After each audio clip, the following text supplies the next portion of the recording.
Hey everyone, Tim the Collect Jurassic here with another news update about new Mattel Jurassic World toys.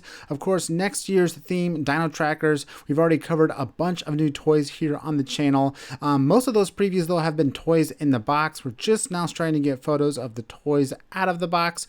So that's what we'll be covering today. One particular dino, one that I've been looking forward to. And I say dino when I really mean probably aquatic reptile, right? That's Kronosaurus. So stay here. Let's go ahead and jump right into looking at this fabulous toy. Of course, I mentioned before, we have seen this one in the box, but we have plenty of new images of it out of the box. But this is one I've been waiting for because the box shot that we had, right, doesn't show a lot of the figure itself. You literally just see the top of the figure, get an idea of some sort of patterning, but you really don't get a good look at the face and all that stuff. All that to say, the box is cool. Dino Trackers obviously has those biome themes. You can see up there in the corner, there's like a little ocean up there. I like those little touches with this line's theme, but let's talk about the toys themselves. Here it is in all of its glory, Kronosaurus out of the package, and what an awesome figure. This thing looks amazing. I love the paint coloration. It reminds me a lot of aquatic mammals we see, like, you know, whales, sperm whales, that kind of thing. That sort of like, I don't know, you almost call it like a caustic light wave pattern that it has on the side. And I love the detail sculpt too. We'll get in here in some other photos and really zoom in, but you can just see tons of little bumps and scrapes, and I imagine like barnacles, things like that, as opposed to the Dipleurodon that Mattel did. Very similar aquatic reptile, right? That one had very smooth body. Their plesiosaurs have had smooth bodies, but this one has all kinds of little bumps and nodules and all kinds of little, I guess, I don't know. I want to say some sort of like not like barnacle or something, but it's probably just detail on the skin, but it's really cool. Obviously, some other highlights here are the interlocking teeth. Again, like Dipleurodon just sort of had an overbite, and this one actually has teeth that fit into one another. The top and the bottom jaw kind of combine, and there's really cool paint detail around the eye, that little fleck of blue.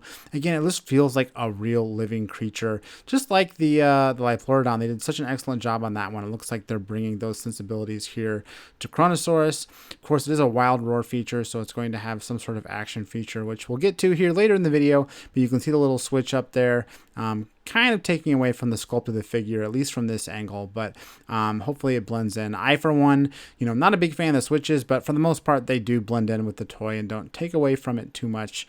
But this is kind of the angle we had of Kronosaurus previously when it was in the package. You're not getting to see a lot of that beautiful patterning it has on its sides. The detail around the eyes that I mentioned beforehand, sort of how the teeth interlock, but you do get an idea of how big the fins are, and also this interesting shaped kind of tail fluke that it has, which Dipleurodon had. I think Mosasaur is supposed to have. I don't know. It's some sort of like, newer scientific finding of the tail of these creatures. It wasn't just sort of a cone tail, but had a little bit of a fluke in it. Looks really cool here on Kronosaurus. But yeah, we're going to go ahead and kind of jump over and look at some of the action features, because I'm sure we all want to know how that works. Pretty simple. You move the switch, and the Kronosaurus opens its jaws, which I really like that the action feature activates the mouth opening versus vice versa. I'm, for one, like my dinosaurs with their mouth closed until I want to open it. So, a lot of the times we have the mouth posed open and you have to press a button to close it. But I like that this one starts sort of in that neutral closed position. And I know a lot of toy photographers will appreciate that as well, having it already closed. And you can also see from this angle more of that tail fluke on the back under the hand.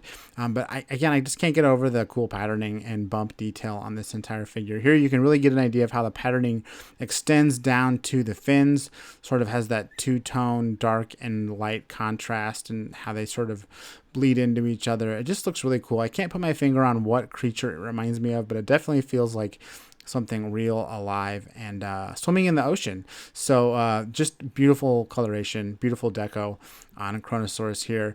And whereas Dipleurodon had sort of a smooth gray, this thing goes for something a little bit different. Of course, like all 2022 and 2023 Mattel Jurassic figures, the scan code is going to be in the DNA tag that you pull out. Looks like it's sort of midway down the back right by the switch for Kronosaurus here.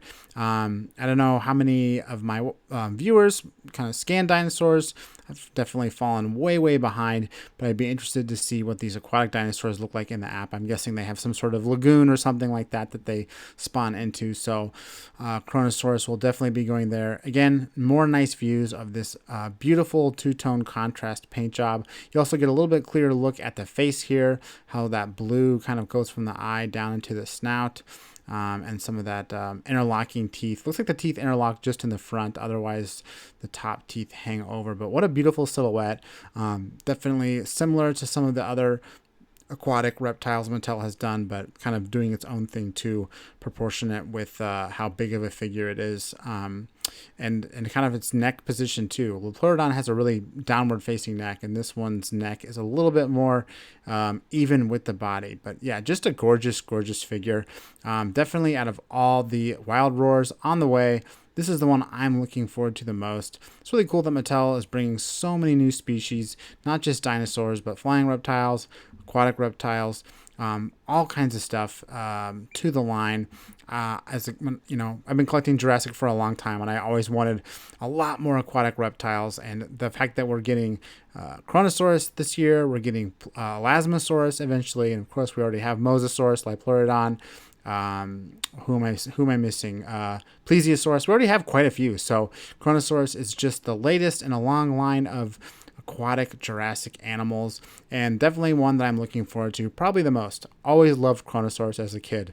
Was never much of a Mosasaurus fan, but Kronosaurus was always really cool. So I'm super stoked that Mattel's doing not just a toy of it, but one that looks fantastically detailed with tons and tons of kind of unique deco, real world style, natural paint applications. Just a great looking figure. Hope it looks this good in person, of course. And I hope that we're going to see pretty soon more Dino Tracker toy photos. I know we've got a lot so far, but you know, getting them these sort of promotional shots where it's out of the box definitely lets us kind of preview the figure a little bit more accurately versus what we're actually going to get in hand.